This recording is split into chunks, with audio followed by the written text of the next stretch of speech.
Hi welcome back to ನಮ್ಮ physics YouTube channel. Okay, ಇವತ್ತಿನ concept impulsive force and impulse. Okay, ಫಸ್ಟಿಗೆ what is impulsive force ಅಂದರೆ ಏನು ನೋಡುವ. ನೆಕ್ಸ್ಟ್ ವಾಟ್ ಈಸ್ ಇಂಪಲ್ಸ್ ಅಂದರೆ. Okay, definition. Impulsive force a large force acting for a short interval of time to produce a finite change in momentum. Okay, ಅಂದರೆ ಏನು ಅಂತ ನೋಡುವ, ಆಯಿತಾ. Okay, take on example. Consider a wall, ಒಂದು ವಾಲನ್ನು consider ಮಾಡಿ. And consider person, ಒಂದು ಪರ್ಸನನ್ನು consider ಮಾಡಿ. ಓಕೆ, ಪರ್ಸನ್ ಏನು ಮಾಡ್ತಾನೆ, ಬಾಲನ್ನು ಥ್ರೋ ಮಾಡ್ತಾನೆ ಅಂತ ಎಣಿಸ್ಕೊಳ್ಳಿ. ಓಕೆ, ಬಾಲ್ ಎಲ್ಲಿ ಥ್ರೋ ಮಾಡಿದ್ದಾನೆ, ವಾಲ್ ಕಡೆ ಥ್ರೋ ಮಾಡಿದ್ದಾನೆ ವಿತ್ ಲಾರ್ಜ್ ಫೋರ್ಸ್. ಪರ್ಸನ್ ಏನು ಮಾಡಿದ್ದಾನೆ, ಒಂದು ಬಾಲನ್ನು ವಿತ್ ಲಾರ್ಜ್ ಫೋರ್ಸ್ ಏನು ಮಾಡಿದ್ದಾನೆ, ಗೋಡೆಗೆ ಸ್ಟ್ರೈಕ್ ಮಾಡಿದ್ದಾನೆ. ಅಥವಾ ಬಾಲ್ ಏನಾಗ್ತದೆ, ಕೊಲೈಡಿಂಗ್ ವಿತ್ ದ ವಾಲ್. ಎಷ್ಟು ಸುಮ್ಮನೆ ಇರ್ತದೆ ಬಾಲ್ ಕೊಲೈಡ್ ಆಗುವಾಗ. ಕೊಲೈಡ್ ಆದಮೇಲೆ ಏನಾಗ್ತದೆ, ಅದು ರಿಬೌಂಡ್ ಆಗ್ತದೆ ಬಾಲ್. ಓಕೆ, ಇನಿಷಿಯಲಾಗಿ ಬಾಲ್ ಇಲ್ಲಿ ಉಂಟು, ಕೊಲೈಡ್ ಆಗಿದೆ ವಿತ್ ವಾಲ್ ಒಟ್ಟಿಗೆ. ನೆಕ್ಸ್ಟ್ ರಿಬೌಂಡ್ ಆಗಿದೆ, ಬಾಲ್ ಇಲ್ಲಿ ಬಂದೆ ಅಂತ ಎಣಿಸ್ಕೊಳ್ಳಿ. Okay, we know ball having some mass, m1 is the mass of the ball ಅಂತ ಎಣಿಸ್ಕೊಳ್ಳಿ. ಓಕೆ, ಹೀಗೆ ಬರ್ತಾ ಇರುವಾಗ ಅದಕ್ಕೊಂದು ವೆಲಾಸಿಟಿ ಉಂಟು, we know v I.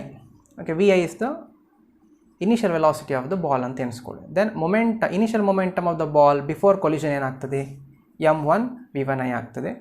After colliding with the wall, what is the final momentum of the ball, then m1 v1 f ತಗೊಳ್ಳಿ. ಇದು m1 v1 i ತಗೊಳ್ಳಿ, ಇದು m1 v1 f ಅಂತ ತಗೊಳ್ಳಿ, ಆಯಿತಾ. So what is initial momentum before collision, m1 v1 i ಆಯಿತು. After collision ಏನಾಗ್ತದೆ, m1 v1 f ಆಗ್ತದೆ. ಅಂದರೆ ಇದು ಇನಿಷಿಯಲ್ ಮೊಮೆಂಟಮ್ ಆಗ್ತಿದ್ದು ಫೈನಲ್ ಮೊಮೆಂಟಮ್. ಓಕೆ, ಈಗ ಆ್ಯಕ್ಚುಲಿ ಏನಾಗ್ತಾ ಉಂಟು ಇಲ್ಲಿ, here large force acting on the wall by the ball for a short interval of time, delta T.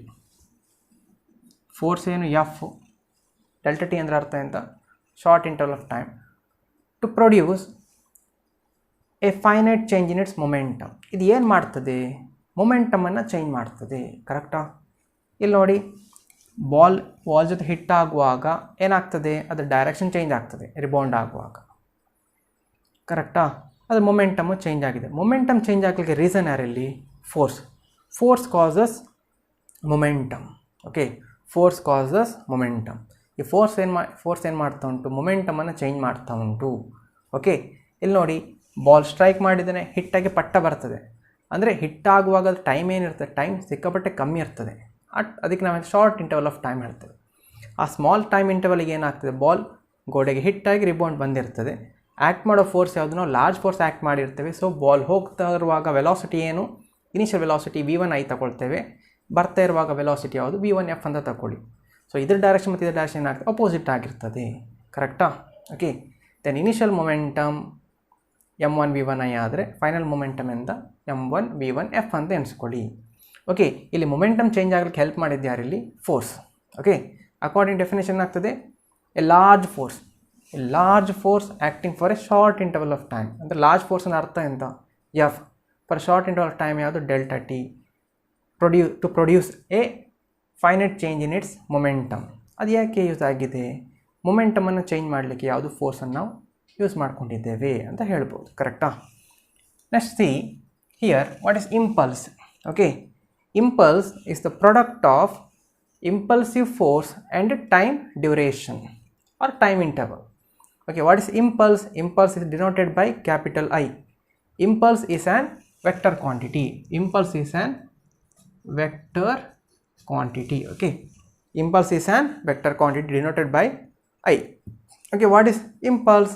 It is a product of impulsive force and time duration or time interval. See, I is equal to F into delta T. Okay, what is F? F is the impulsive force. What is the delta T? Delta T is the time interval or time duration is equal to I. ಇಲ್ಲಿ definition ನೋಡಿ, ಇಲ್ಲಿ a large force acting for a short interval of time to produce a finite change in its momentum ಅಂತ ಉಂಟು. So ಹಾಗಾದರೆ F into delta T is nothing but change in momentum. So impulse is equal to change in momentum. Correct ನೋಡಿ. Okay, we know I equal to f into t ತಗೊಳ್ಳು. Okay, delta t ಬೇಡ, t ತಗೊಳ್ತೇನೆ ಅಂತ ಎಣಿಸ್ಕೊಳ್ಳಿ. I is equal to f into t. Okay, t is the time duration ಅಂತ ಎಣಿಸ್ಕೊಳ್ಳಿ, ಆಯಿತಾ. ಓಕೆ, in kinematic equation, what is the first kinematic equation? Okay, first kinematic equation, v is equal to v naught plus at. It can be written as v minus v naught equal to at, or v minus v naught by a is equal to t. Correct ನೋಡಿ, v minus v naught divided by a is equal to t. Okay, if t is equal to v minus v naught by a ನ ಇಲ್ಲಿ ಪುಟ್ ಮಾಡಿ, ಆಗ ಏನಾಗ್ತದೆ, I is equal to f into v minus v naught divided by a. ಕರೆಕ್ಟಾ? Next ನೋಡಿ, f v by a minus f v naught by a. Okay, but according to Newton's second law ಏನಾಗ್ತದೆ, f is equal to ma. F equal to ma. Then what is m? M is equal to f by a. M is equal to f by a. So what is f by a? F by a is equal to m. Then it can be written as I is equal to m v minus m v naught. M v minus m v naught. Here what is m v? What is v means? V means final velocity, v naught means initial velocity. ಇಲ್ಲಿ ಹೇಳಿದ್ದೇನೆ, ಇಲ್ಲಿ v1i ಅಂದ್ರೆ ಅರ್ಥ ಎಂತ, initial velocity, v1f ಅಂದರೆ ಅರ್ಥ ಎಂತ, final velocity. ಅಥವಾ ನಾವು v ಅನ್ನು vf ತಗೊಳ್ಬೋದು, v ನಾಟ್ ಅನ್ನು vi ಬೇಕಾದ್ರೆ ತಗೊಳ್ಬೋದು, ಡಿಪೆಂಡ್, ಆಯಿತಾ. Okay, here what is mv? It is the final momentum. mv is the final momentum. What is mv naught? It is the initial momentum. So what is final momentum minus initial momentum? It is nothing but change in momentum. It is nothing but change in momentum. Change in momentum. Okay, it is nothing but change in momentum. Correct ನೋಡಿ. Here I is an vector quantity. Impulse is an vector quantity. So I is equal to f into t. I is equal to f into t. I will take delta t as t. Okay, t is the short interval of time or time duration ಅಂತ ಎಣಿಸ್ಕೊಳ್ಳಿ. Okay, then what is the unit for impulse? Impulse unit ಏನಾಗ್ತದೆ? Okay, we know unit for force ಯಾವುದು, Newton. then unit for time ಯಾವುದು, second. so Newton second or kg meter per second ಆದರೂ ಆಗ್ತದೆ. Okay, here Newton second, it's a unit for impulse. Okay, next what is the dimensional formula? Dimensional formula for impulse is m1 l1 t to the power minus 1. ಯಾಕೆ? Okay, we know force unit ಎಂತ ಆಗ್ತದೆ, kg meter per second square. Time unit ಎಂತ, second. So second cancel ಆಗ್ತದೆ, ಉಳಿಯುವುದು ಯಾವುದಲ್ಲಿ, kg meter per second. So kg meter per second. kg means m1, meter means l1. in denominator second untu, so l to the power t to the power minus 1. so m1 l1 t minus 1. so it's the dimensional formula for impulse. Okay, here impulsive force is nothing but force. ಆದರೆ ಯಾವುದಕ್ಕೆ impulsive force ಅಂತ ಹೇಳ್ತೇವೆ, ಅದು large force ಆಗಿರಬೇಕು ಮತ್ತು short interval ಟೈಮಲ್ಲಿ act ಆಗಿದ್ರೆ ಮಾತ್ರ ಅದಕ್ಕೆ ನಾವು ಏನು ಹೇಳ್ತೇವೆ, ಇಂಪಲ್ಸಿವ್ ಫೋರ್ಸ್ ಅಂತ ಹೇಳ್ತೇವೆ. Okay, next concept is frictional force or friction. Okay, normally friction is an force. Okay, if two surfaces in contact, then force arises, that is called as frictional force. ಒಂದು ವೇಳೆ ಎರಡು surface ಕಾಂಟ್ಯಾಕ್ಟಲ್ಲಿ ಇದ್ದಾಗ ಅಲ್ಲಿ force arise ಆದರೆ ಅದಕ್ಕೆ ನಾವು ಏನು ಹೇಳ್ತೇವೆ, ಫ್ರಿಕ್ಷನಲ್ ಫೋರ್ಸ್ ಹೇಳ್ತೇವೆ, ಆರ್ ಫ್ರಿಕ್ಷನ್ ಅಂತ ಹೇಳ್ತೇವೆ. ಡೆಫಿನೇಷನ್ ನೋಡುವ, the opposing force arising between the two surfaces in contact ಅಂತ ಹೇಳಿದ್ದಾರೆ. ಕರೆಕ್ಟಾ? ನಾವು consider two bodies, body A and body B. ನಾವು consider two bodies, body A and body B, ಆಯಿತಾ? ಕರೆಕ್ಟ್ ಕೇಳಿ. If A and B is at rest ಅಂತ ಎಣಿಸ್ಕೊಳ್ಳಿ. ಎಟ್ rest ಏನಾಗ್ತದೆ? ಎಟ್ ರೆಸ್ಟ್ ಕಂಡೀಷನ್ ಅಂದರೆ ಅರ್ಥ ಎಂತ? There are two forces acting. First one normal reaction vertically upward, second one force of gravity, that is nothing but weight, then W is equal to mg. Here force of gravity or weight is cancelled by the normal reaction force, then N is equal to mg. At rest, correct? At rest ಅಲ್ಲಿ ಏನಾಗ್ತದೆ? N is equal to mg. Bodies ರೆಸ್ಟಲ್ಲಿ ಉಂಟು ಅಂತ ಎಣಿಸ್ಕೊಳ್ಳಿ ಆಯಿತಾ. ಈಗ ಫ್ರಿಕ್ಷನಲ್ಲಿ ಬರ್ತದೆ. ಈಗ ಒಂದು ವೇಳೆ, ಕರೆಕ್ಟ್ ಕೇಳಿ, ಒಂದು ವೇಳೆ body A in contact with the body B, if external force acting on A, then there is an frictional force between two object. ಅಂದರೆ ಅರ್ಥ ಎಂತ? ಒಂದು ವೇಳೆ ಎಕ್ಸ್ಟರ್ನಲ್ ಫೋರ್ಸ್ ಇಲ್ಲ ಅಂದರೆ ಅಲ್ಲಿ ಫ್ರಿಕ್ಷನ್ ಇರುವುದಿಲ್ಲ. ಈ ಕೇಸಲ್ಲಿ ನೋಡಿ, ಎಕ್ಸ್ಟರ್ನಲ್ ಫೋರ್ಸ್ ಉಂಟಾ? ಇಲ್ಲ. ಈ ಕೇಸಲ್ಲಿ F is equal to 0, external force F equal to 0 ಆಗಿದೆ. F equal to 0 ಉಂಟಂತ ಎಣಿಸ್ಕೊಳ್ಳಿ. Then there is no friction. Okay, ಈ ಕೇಸಲ್ಲಿ ಏನಾಗಿದೆ? F ಉಂಟು, external force acting on A ಉಂಟು, ಕರೆಕ್ಟಾ? ಆ್ಯಕ್ಟಿಂಗ್ ಆನ್ ಎ ಆದಾಗ ಏನಾಗ್ತದೆ? B opposes the relative motion, correct ನೆನ್ಪಿಟ್ಕೊಳ್ಳಿ. B opposes the relative motion of A. At the same time A also opposes the relative motion of B. Okay, correct ನೋಡಿ. ಈಗ force act ಆಗ್ತಿರೋ direction ಇದಂತ ಎಣಿಸ್ಕೊಳ್ಳಿ. A ಮೇಲೆ act ಆಗ್ತಾ ಉಂಟು. ಈ B ಸುಮ್ಮನೆ ಇರ್ತದ? ಬಿ ಏನು ಮಾಡ್ತದೆ? B also exert some force on A. ಅದು ಏನು ಮಾಡ್ತದೆ? ಈ ಎ ಇನ ರಿಲೇಟಿವ್ ಮೋಷನನ್ನು ಅಪೋಸ್ ಮಾಡ್ತದೆ. ಕರೆಕ್ಟ್ ಕೇಳಿ, ಎ ರಿಲೇಟಿವ್ ಮೋಷನನ್ನು ಅಪೋಸ್ ಮಾಡ್ತದೆ. ಸೊ ಇದು ಫೋರ್ಸ್ ಡೈರೆಕ್ಷನ್ ಹೀಗಿದ್ದರೆ ಈ ಎ ಹೀಗೆ ಮೂವ್ ಆಗಬೇಕು. ಆದರೆ ಮೂವ್ ಆಗಲಿಕ್ಕೆ ಯಾರು ಬಿಡೋದಿಲ್ಲ? ನಮ್ಮ ಬಿ ಬಿಡ್ತಾ ಇಲ್ಲ. ಅದೊಂದು ಫೋರ್ಸನ್ನು ಆ್ಯಕ್ಟ್ ಮಾಡ್ತದೆ. ಆ ಫೋರ್ಸಿಗೆ ನಾವು ಹೇಳ್ತೇವೆ ಫ್ರಿಕ್ಷನಲ್ ಫೋರ್ಸ್, ಎಫ್ ಅಂತ ತಗೊಳ್ಳುವ.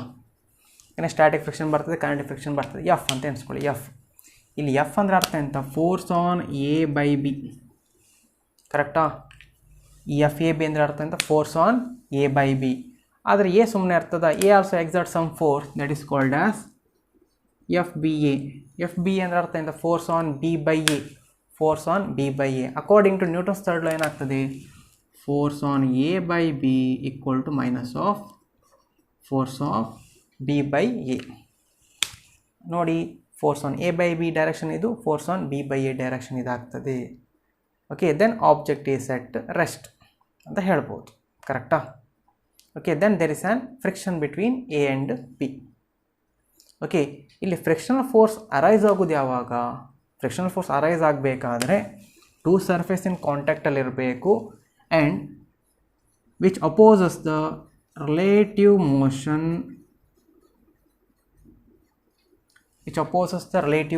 okay, relative motion ಏನು ಮಾಡ್ತದೆ? oppose ಮಾಡ್ತದೆ. or which opposes the tendency of relative motion, correct ಕೇಳಿ. ಈಗ ಒಂದು ಆಬ್ಜೆಕ್ಟ್ ಮೂವ್ ಆಗ್ತಾ ಉಂಟು, ಮೂವ್ ಆಗ್ತಾ ಇರುವಾಗ ಬೇಕಾದರೆ ಆಬ್ಜೆಕ್ಟ್ ಏನು ಮಾಡ್ಬೋದು? ಅಪೋಸ್ ಮಾಡ್ಬೋದು. ಅಥವಾ ಮೂವ್ ಆಗಲಿಕ್ಕೆ ಸ್ಟಾರ್ಟ್ ಆಗ್ತಾ ಉಂಟು, ಇದು ಮೂವ್ ಆಗಲಿಲ್ಲ, ಮೂವ್ ಆಗಬೇಕಂತ ಉಂಟು, ಆವಾಗ ಕೂಡ ಏನು ಮಾಡ್ತದೆ? ಅಪೋಸ್ ಮಾಡ್ತಾ ಇದ್ದರೆ ನಾವು ಅದಕ್ಕೆ ಏನು ಹೇಳ್ತದೆ? ಫ್ರಿಕ್ಷನಲ್ ಫೋರ್ಸ್ ಅಂತ ನಾವು ಹೇಳ್ಬೋದು. Okay, next types of friction. Okay, first one static friction, second one kinetic friction. Okay, first one, what is static friction? Force of friction which opposes the applied force during stationary state or state of rest. Okay, now consider two bodies in contact with each other, body A and body B. Okay, now consider body A having some mass m. Okay, then weight of the body acting vertically downward and normal reaction force acting vertically upward. If n is equal to mg, then we can say that body is at rest, or here mg is cancelled by n. Okay, then body is at rest ಅಂತ ಹೇಳಿದ್ದೇವೆ, ಗೊತ್ತುಂಟಿದೆ. ಈಗ same A and B in contact with each other, then A ಅನ್ನು push ಮಾಡುವ. Okay, here object A pushed by small ಫೋರ್ಸಲ್ಲಿ push ಮಾಡುವ. ಆಗ ಏನು ಮಾಡ್ತದೆ? B exert some force, that is opposing force, that is called as frictional force on A in opposite direction. Okay, this frictional force called as static friction. Andre opposing force arises when object is at rest, called as static friction. Simple ಆಗಿ ಹೇಳ್ಬೋದು. ಯಾವಾಗ ಅದು important, ಒಂದು ವೇಳೆ external force ಇದ್ದರೆ ಮಾತ್ರ ಅಥವಾ applied force ಇದ್ದರೆ ಮಾತ್ರ. If there is no applied force or external force then there is no static friction. ಅಂದರೆ ಈಗ ಎಕ್ಸ್ಟರ್ನಲ್ ಫೋರ್ಸ್ ಅಥವಾ ಯಾವುದೊಂದು ಫೋರ್ಸನ್ನು ಅಪ್ಲೈ ಮಾಡಲಿಲ್ಲ ಅಂತಿದ್ರೆ ಅಲ್ಲಿ ಸ್ಟ್ಯಾಟಿಕ್ ಫ್ರಿಕ್ಷನ್ ಬರುವುದಿಲ್ಲ. ಓಕೆ, ಈ ಎಫ್ ಇದ್ದರೆ ಮಾತ್ರ ಇಲ್ಲಿ ಸ್ಟ್ಯಾಟಿಕ್ ಫ್ರಿಕ್ಷನ್ ಬರುವುದು.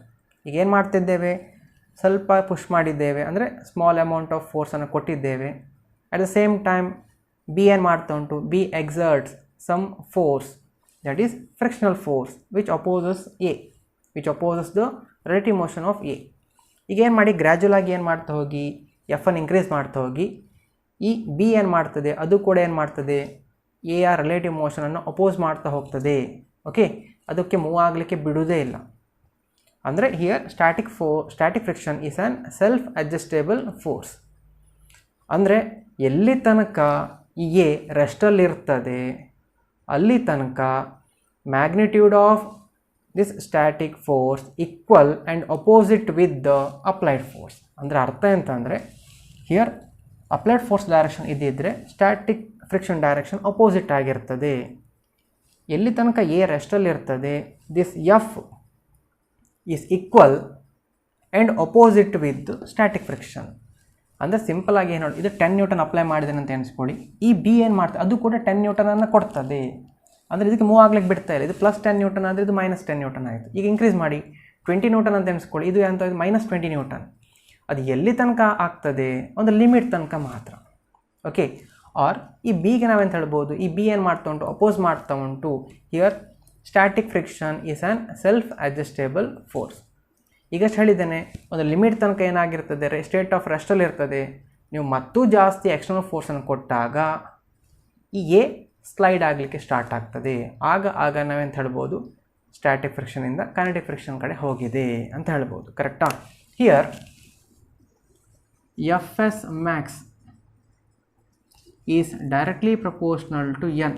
ಅದರ ಅರ್ಥ ಎಂತ ಅಂದರೆ ಈ maximum value of static friction is directly proportional to N. N ಅಂದರೆ normal reaction. Normal reaction force ಅಂದರೆ ಎಂತ, normal reaction force is normal to the surfaces in contact, normal to the surfaces in contact. ಮತ್ತು ಕೇಳಿ, ಈಗ ಈ static friction ಹೇಗಾಗ್ತಾ ಉಂಟು, static friction acting tangentially for the surfaces in contact. ಈ static friction ಹೇಗಾಗ್ತಾ ಉಂಟು, ಟ್ಯಾಂಜೆಂಟಾಗಿ ಆ್ಯಕ್ಟ್ ಆಗ್ತಾ ಉಂಟು. ಕರೆಕ್ಟಾ? ದೆನ್ ಈಗ ನೀವೆಂತ ಮಾಡುವ, ಈ ಎಕ್ಸ್ಟರ್ನಲ್ ಫೋರ್ಸನ್ನು ಇನ್ಕ್ರೀಸ್ ಮಾಡ್ತಾ ಹೋಗುವ, ಹಾಗೆ ಈ ಸ್ಟ್ಯಾಟಿಕ್ ಫ್ರಿಕ್ಷನ್ ಏನಾಗ್ತದೆ, ಇನ್ಕ್ರೀಸ್ ಆಗ್ತಾ ಹೋಗ್ತದೆ. ಎಲ್ಲಿ ತನಕ, ಎಫ್ ಎಕ್ಸ್ ಮ್ಯಾಕ್ಸ್ ತನಕ. ಈ ಎಫ್ ಎಕ್ಸ್ ಮ್ಯಾಕ್ಸ್ಗಿಂತ ಜಾಸ್ತಿ ನೀವು ಏನು ಫೋರ್ಸ್, ಎಕ್ಸ್ಟರ್ನಲ್ ಫೋರ್ಸನ್ನು ಕೊಟ್ಟರೆ ಬಾಡಿ ಏನಾಗಲಿ ಸ್ಟಾರ್ಟ್ ಆಗಿ ಸ್ಲೈಡ್ ಆಗಲಿಕ್ಕೆ ಸ್ಟಾರ್ಟ್ ಆಗ್ತದೆ, ಬಾಡಿ ಮೂವ್ ಆಗಲಿಕ್ಕೆ ಸ್ಟಾರ್ಟ್ ಆಗ್ತದೆ. ಸೊ ಆಗ ಅಲ್ಲಿ ಬರೋದು ಕೈನೆಟಿಕ್ ಫ್ರಿಕ್ಷನ್. ಓಕೆ, ಎಲ್ಲಿ ತನಕ ರೆಸ್ಟಲ್ಲಿ ಇರ್ತದೆ ಬಾಡಿ, ಆವಾಗ static friction is equal and opposite with applied force. ಅಂದರೆ equal in magnitude, opposite in direction with the applied force ಆಗಿರ್ತದೆ. Experimentally F S max is directly proportional to N, or F X max is equal to mu s n. And this fx max is independent of the area in contact. This fx max is independent of the area in contact. Okay, ವಿಷಯ ಅಂತ ಅಂದರೆ ಏನು force increase ಮಾಡ್ತಾ ಇದ್ದೀರಾ, ಎಫ್ನ increase ಮಾಡ್ತಾ ಇದ್ದೀರಾ, ಹಾಗೆ ಈ ಎಫ್ ಎಸ್ ಕೂಡ ಇನ್ಕ್ರೀಸ್ ಆಗ್ತಾ ಉಂಟು ಒಂದು ಲಿಮಿಟ್ ತನಕ ಮಾತ್ರ. ಬಿಯಾಂಡ್ ದಿಸ್ ಲಿಮಿಟು ಅಲ್ಲಿ ಸ್ಟ್ಯಾಟಿಕ್ ಫ್ರಿಕ್ಷನ್ ಇರುವುದಿಲ್ಲ. ಏನಾಗ್ತದೆ ಅಲ್ಲಿ ಬರೋದು ನೆಕ್ಸ್ಟು ಕೈನೆಟಿಕ್ ಫ್ರಿಕ್ಷನ್, ಅದ್ರ ಬಗ್ಗೆ ಆಮೇಲೆ ಮಾತಾಡುವ. ಓಕೆ, ಈ ಲಿಮಿಟ್ ತನಕ ಆಬ್ಜೆಕ್ಟ್ ರೆಸ್ಟಲ್ಲಿ ಇರ್ತದೆ. ಇದಕ್ಕಿಂತ ಈ ಎಫ್ ಎಕ್ಸ್ ಮ್ಯಾಕ್ಸ್ಗಿಂತ ಜಾಸ್ತಿ ನಾವು ಈ ಫೋರ್ಸನ್ನು ಫೋರ್ಸ್ ಎಕ್ಸೀಡ್ ಆದರೆ ಅಲ್ಲಿ ಬಾಡಿ ಸ್ಲೈಡ್ ಆಗಲಿಕ್ಕೆ ಸ್ಟಾರ್ಟ್ ಆಗ್ತದೆ, ಬಾಡಿ ಮೂವ್ ಆಗಲಿಕ್ಕೆ ಸ್ಟಾರ್ಟ್ ಆಗ್ತದೆ. Then there is an kinetic friction. Okay, or F X max equal to mu s n, or below this fs max then there is an static friction, that is fs less than or is equal to mu s n. ಅಂದರೆ ಈ F X ಮ್ಯಾಕ್ಸ್ಗಿಂತ ಕಮ್ಮಿ static ಫ್ರಿಕ್ಷನಿಗೆ ನಾವು formula ಯಾವ ಥರ ಕೊಡ್ಬೋದು, F S is less than or is equal to mu s n. Formula ಅಂತ F X max is equal to mu s n, or F S max is directly proportional to normal reaction force, or Fs max is independent of the area in contact. Here Fx max called as maximum value of static friction ಅಥವಾ limiting friction ಅಂತ ಹೇಳ್ತೇವೆ. limiting friction or maximum value of static friction ಅಂತ ಹೇಳ್ತೇವೆ. Here this equation can be written as mu s equal to Fs max divided by n. Here mu s is the proportionality constant. ಅಂದರೆ ಅರ್ಥ ಎಂತ, Fx max directly proportional to n ಆದಾಗ ಈ ಇದನ್ನು ನಾವು directly proportional ತೆಗಿಬೇಕಾದ್ರೆ constant ಹಾಕ್ತೇವೆ. then Fs max equal to mu s n. Here mu s is an proportionality constant, or it is called as coefficient of static friction. mu s is the coefficient of static friction. What is coefficient of static friction? It is a ratio between maximum value of static friction to normal reaction force of the body. Okay, ಅರ್ಥ ಆಯ್ತಾ ಹೇಗೆ ಅಂತ ವಾಪಸ್ ಹೇಳ್ತೇನೆ ಕೇಳಿ. ಈಗ initial ಆಗಿ body ರೆಸ್ಟಲ್ಲೂ ಉಂಟು. ಈಗ ಅದರ ಮೇಲೆ ನಾನು ಫೋರ್ಸ್ ಆ್ಯಕ್ಟ್ ಮಾಡ್ತಾ ಇದ್ದೇನೆ, ಸ್ವಲ್ಪ ಫೋರ್ಸ್ ಕೊಡ್ತಾ ಇದ್ದೇನೆ. ಆಗ ಅದು ಮೂವ್ ಆಗ್ತಾ ಇಲ್ಲ. ಮೂವ್ ಆಗಲಿಕ್ಕೆ ಯಾರು ಬಿಡ್ತಾ ಇಲ್ಲ? ಬಿ ಬಿಡ್ತಾ ಇಲ್ಲ. ಅದು ಏನು ಮಾಡ್ತಾ, ಅದು ಕೂಡ ಫೋರ್ಸ್ ಆ್ಯಕ್ಟ್ ಮಾಡ್ತದೆ on A. That is called as static frictional force. Okay, here static frictional force is on tangential force. Okay, ಅದು ಟ್ಯಾಂಜೆನ್ಷಿಯಲ್ ಫೋರ್ಸ್ ಆಯಿತಾ. ಓಕೆ, ಈಗ ಇದರ ಫೋರ್ಸ್ನ ವ್ಯಾಲ್ಯೂನ ಇನ್ಕ್ರೀಸ್ ಮಾಡ್ತಾ ಹೋಗಿ ಈ ಎಫ್ ಎಸ್ ಎಂತ ಕೂಡ ಅದು ಇನ್ಕ್ರೀಸ್ ಆಗ್ತಾ ಹೋಗ್ತದೆ. So F S is an self adjustable force. ಒಂದು ವೇಳೆ ಈ ಕ್ಯಾಪಿಟಲ್ ಎಫ್ ಇಲ್ಲ ಅಂದರೆ, ಎಕ್ಸ್ಟರ್ನಲ್ ಫೋರ್ಸ್ ಇಲ್ಲ ಅಂದರೆ, there is no static friction. Okay, ಎಲ್ಲಿ ತನಕ ಈ ಎ ರೆಸ್ಟಲ್ಲಿ ಇರ್ತದೆ ಆವಾಗ static friction is equal and opposite with the external force. Okay, here Fs is an self adjustable force. ಅದು ಅಡ್ಜಸ್ಟ್ ಮಾಡ್ಕೊಳ್ತಾ ಇರ್ತದೆ. ಅದು 10 ನ್ಯೂಟನ್ ಇದ್ದರೆ -10 ಆಗ್ತದೆ, ಇಲ್ಲಿ 20 ಆದರೆ -20. ಅದು ಲಿಮಿಟ್ ತನಕ ಮಾತ್ರ, ಒಂದು ಪರ್ಟಿಕ್ಯುಲರ್ ಲಿಮಿಟ್ ತನಕ. ಆ ಪರ್ಟಿಕ್ಯುಲರ್ ಲಿಮಿಟ್ ಎಕ್ಸೀಡ್ ಆದರೆ then there is no static friction. ಅಲ್ಲಿ ಬರೋದು ಯಾವುದು? Kinetic friction. ಓಕೆ, ಕರೆಕ್ಟ್ ನೋಡಿ, ಇದು limit. Fx max is directly proportional to n. ಅದು ಲಿಮಿಟ್, ಅದಕ್ಕೆ ಲಿಮಿಟಿಂಗ್ ಫ್ರಿಕ್ಷನ್ ಅಂತ ಹೇಳ್ತೇವೆ. Then Fs max equal to mu s n, or mu s called as coefficient of static friction, or it is a proportionality constant equal to ratio of maximum value of static friction to normal reaction of the body. Here this mu s depends on the nature of the material and roughness of the material.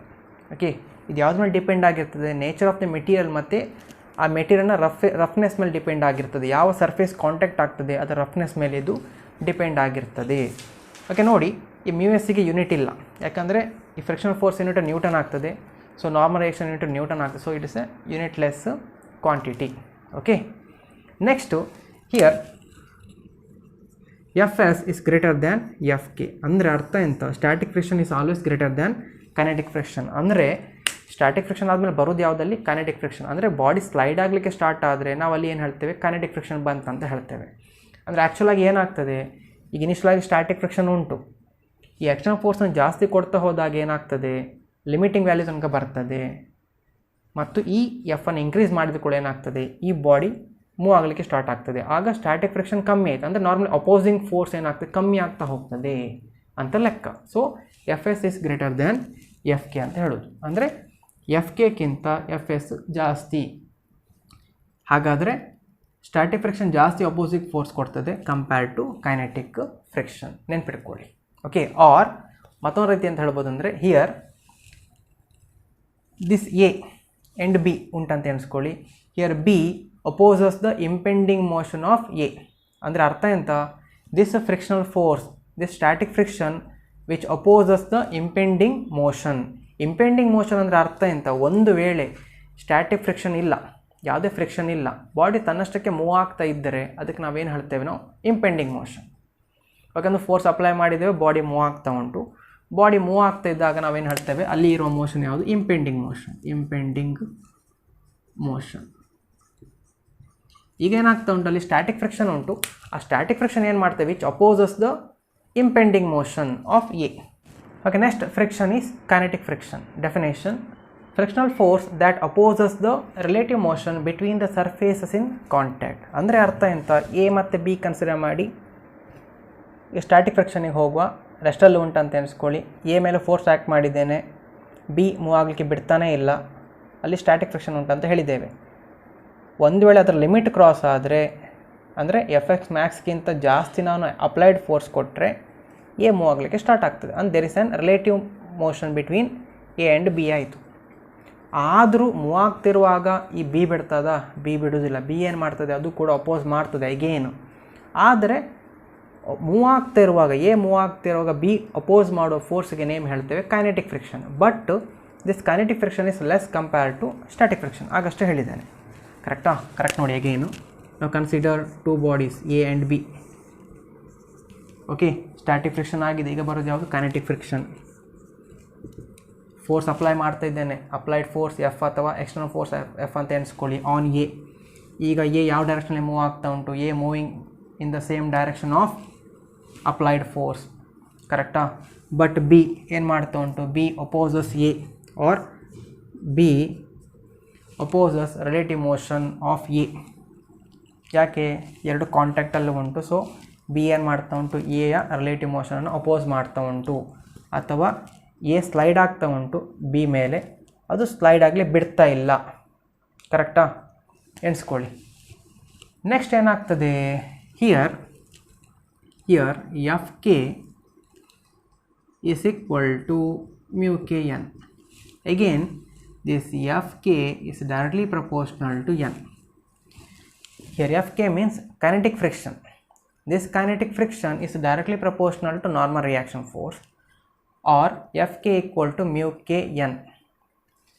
And this Fk again it's independent of the area in contact. This Fk is independent. ಯಾವುದು ಮೇಲೆ independent ಆಗಿದೆ? ಏರಿಯಾದ ಮೇಲೆ independent ಆಗಿದೆ. ಮತ್ತು speed ಯಾವುದ್ರ speed ಮೇಲೆ independent ಆಗಿದೆ? Speed of A. ಕರೆಕ್ಟಾ? ಎಫ್ ಕೆ ಯಾವ್ದ್ರ ಮೇಲೆ ಇಂಡಿಪೆಂಡೆಂಟ್ ಆಗಿದೆ? ಏರಿಯನ್ ಕಾಂಟ್ಯಾಕ್ಟ್ ಮತ್ತು ಸ್ಪೀಡ್ ಆಫ್ ಎ ಮೇಲೆ ಇಂಡಿಪೆಂಡೆಂಟ್ ಆಗಿದೆ. ಈ ಪ್ರಪೋರ್ಷನಾಲಿಟಿ ತೆಗೆದ್ರೆ ಏನಾಗ್ತದೆ ಅಲ್ಲಿ? F K is equal to mu K N. What is mu K? Mu K called as proportionality constant or coefficient of kinetic friction. K is equal to coefficient of kinetic friction. What is mu k? Mu k equal to Fk by n.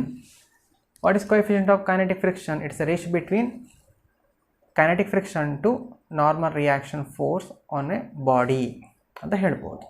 ವಾಪಸ್ ಹೇಳ್ತೇನೆ ಕೇಳಿ. A ಮತ್ತು B ಉಂಟು. A ಮೇಲೆ force act ಮಾಡ್ತಿದ್ದೇನೆ. ಎಷ್ಟು force ಕೊಟ್ಟಿದ್ದೇನೆ? Beyond ಯಾವುದು? ನಮ್ಮ ಸ್ಟ್ಯಾಟಿಕ್ ಫ್ರಿಕ್ಷನಲ್ ಫೋರ್ಸ್ ಕೊಟ್ಟಿದ್ದೇನೆ. ಸೊ ಸ್ಲೈಡ್ ಆಗಲಿಕ್ಕೆ ಸ್ಟಾರ್ಟ್ ಆಗ್ತಾ ಉಂಟು. ಬಿ ಮೂವ್ ಆಗಲಿಕ್ಕೆ ಬಿಡ್ತಾ ಇಲ್ಲ. B which opposes the relative motion of A. ಕರೆಕ್ಟಾ? ಈಗ ಬಿ ಏನು ಮಾಡ್ತಾ ಉಂಟು? ಫೋರ್ಸನ್ನು ಎಕ್ಸರ್ಟ್ ಮಾಡ್ತಾ ಉಂಟು. ಆ ಫೋರ್ಸ್ಗೆ ನೇಮ್ ಅಂತ ಕೈನೆಟಿಕ್ ಫ್ರಿಕ್ಷನ್. ಕರೆಕ್ಟಾ? But this kinetic friction is very less compare to the static friction. Okay, move ಆಗ್ತಾ ಉಂಟು ಅಂತ ಎನಿಸ್ಕೊಳ್ಳಿ. Then F K is directly proportional to N. ಅಂದರೆ kinetic friction is directly proportional to normal reaction force. And this Fk is independent of the area in contact, and Fk is independent of the speed with A is moving, or speed with B is moving. ಅಂದರೆ ಈಗ ಎರಡು body move ಆಗ್ತಾ ಉಂಟು ಅಂತ ಎಣಿಸ್ಕೊಳ್ಳಿ. So Fk is independent of speed of A and speed of B. ಆಯಿತಾ? ಅಂದರೆ Fk is independent of speeds of the bodies ಅಂತ ಹೇಳ್ಬೋದು. ಕರೆಕ್ಟಾ? Next it can written as Fk is equal to mu kn. Here mu k is the coefficient of kinetic friction or constant proportionality constant, or mu k equal to ratio between kinetic friction to normal reaction force. Again mu k is an unitless quantity. ಯಾಕೆ? Fk unit newton ಆಗ್ತದೆ, normal reaction unit newton ಆಗ್ತದೆ. So cancel ಆಗಿ ಹೋಗಿ ಉಳಿಯೋದು ಯಾವುದಲ್ಲಿ? mu k is an unitless ಆಗ್ತದೆ. Okay, next correct ಕೇಳಿ. Here mu k is also depends on nature of the material and roughness of the material. Okay, now according to Newton's second law, F equal to ma. According to Newton's second law, F equal to ma. Now consider here A having mass m. Here A having mass m and A is moving with acceleration a. Then F equal to ma ಗೊತ್ತು ಉಂಟು. ಆದರೆ ಇಲ್ಲಿ ಇನ್ನೊಂದು force ಬರ್ತಾ ಉಂಟು ಯಾವುದಲ್ಲಿ? F K. So this equation can be written as, or acceleration of A capital A is equal to F by M ಅಂತ ಉಂಟು, ಕರೆಕ್ಟಾ? A is equal to F by M, but this equation can be written as A is equal to F minus F K by M. Correct ಕೇಳಿ, F direction ಇದಾಗಿದೆ, F K direction ಇದಾಗಿದೆ. So F minus small F K by M equal to acceleration of capital A. Correct ಕೇಳಿ. ಒಂದು ವೇಳೆ ಈ external ಫೋರ್ಸನ್ನು ನಾನು ತೆಗಿತೇನೆ, ಅಂದರೆ zero ಮಾಡ್ತೇನೆ. ಈಗ ಈ ಎಕ್ಸ್ಟರ್ನಲ್ ಫೋರ್ಸನ್ನು ನಾನು ತೆಗಿತೇನೆ, ತೆಗೆದ ಕೂಡಲೇ ಈ ಎಫ್ ಈಕ್ವಲ್ ಟು ಝೀರೋ ಆಯಿತು. Then A is equal to ಎಂತ? Minus F K by M, ಕರೆಕ್ಟಾ? A is equal to minus F K by M ಆಯಿತು, ಕರೆಕ್ಟಾ? ಸ್ವಲ್ಪ ಟೈಮ್ ಆದಮೇಲೆ ಏನಾಗ್ತದೆ? ಎಕ್ಸ್ಟರ್ನಲ್ ಫೋರ್ಸ್ ಇಲ್ಲ, ಸೊ ಎ ಏನಾಗ್ತದೆ? ಸ್ವಲ್ಪ ಟೈಮ್ ಆದಮೇಲೆ ಎ ಏನಾಗ್ತದೆ? ರೆಸ್ಟ್ ಆಗ್ತದೆ, ಅಥವಾ ಎ ಕಮ್ಸ್ ಟು ರೆಸ್ಟ್, ಅಂದರೆ ಸ್ಟಾಪ್ ಆಗ್ತದೆ. ಸ್ಟಾಪ್ ಆದಾಗ ಆಕ್ಸಲರೇಷನ್ ಅಂತ, ಸ್ಟಾಪ್ ಆದಾಗ ಆಕ್ಸಲರೇಷನ್ ಏನಾಗ್ತದೆ? A is equal to zero. ಯಾವಾಗ? If F equal to zero, A is equal to minus F K by M. ಸ್ವಲ್ಪ ಟೈಮ್ ಆದಮೇಲೆ ಏನಾಗ್ತದೆ? ಅದು ರೆಸ್ಟಿಗೆ ಬಂದೇ ಬರ್ತದೆ. ರೆಸ್ಟಿಗೆ ಬಂದಾಗ ಆಕ್ಸಲರೇಷನ್ ಏನಾಗ್ತದೆ? Acceleration is equal to zero. Here F K ಅಂದ್ರೆ ಅರ್ಥ ಅಂತ magnitude of the kinetic friction equal to mu K N ಅಂತ ಹೇಳ್ಬೋದು. Okay, thank you.